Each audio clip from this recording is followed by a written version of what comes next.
You guys fire away with questions. All right, Coach, you came in kind of a clean slate. Which of the linebackers have impressed you the most so far? Yeah, the three veterans that have been around, Easton, Mason, and Eric, have been probably the three from a leadership standpoint, from just kind of understanding the new structure, the new terminology, have really kind of understood it the quickest and are seeing more impact plays from those three. Easton's done a really good job of being our mic, kind of leading the communication on the field. But excited about both Mason and Eric. You know, the playmaking ability, making some big time plays for us at different times. Because we've thrown a lot at them already in the first 3 weeks. Multiple coverages, and then every day you're going to see we're going to have to defend plenty of offense every day from Coach Riley and the offense here. So I feel like we've improved.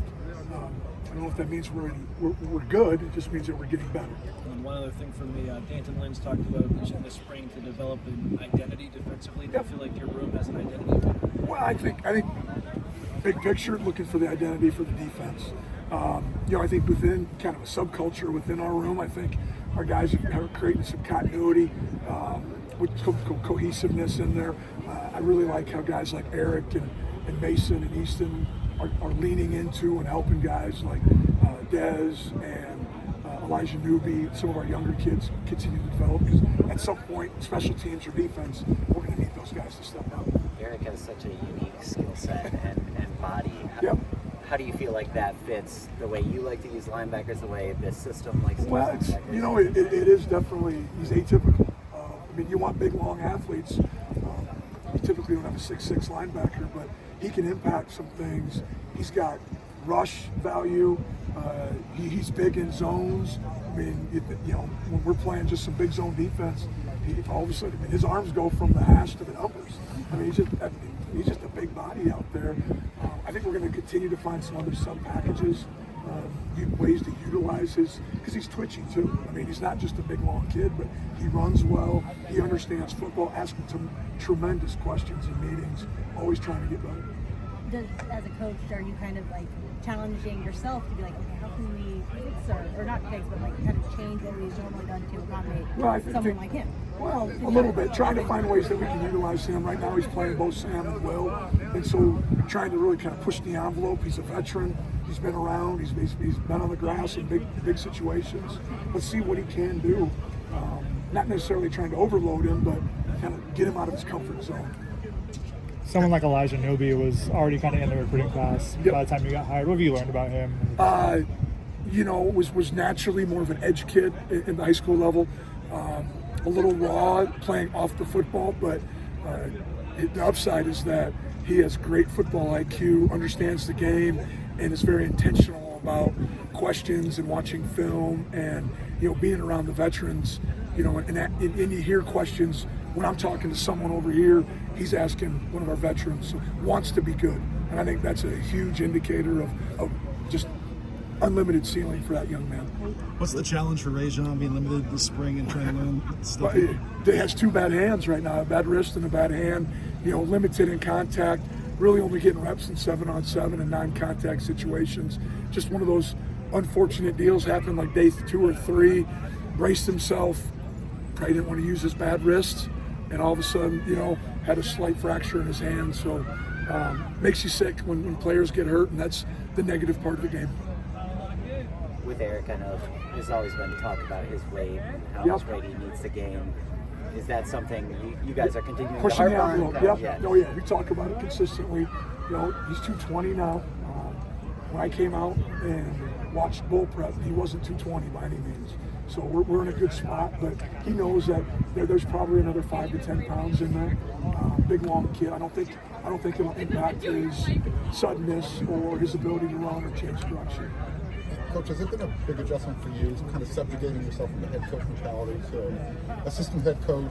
It has been. It's been a good thing for me. I know, when you're a head coach, you're worried about everybody. Now I get to worry about, a room and a little bit the defense overall. I kind of smile at times when coach has those moments or has those issues. Like, that's on you now.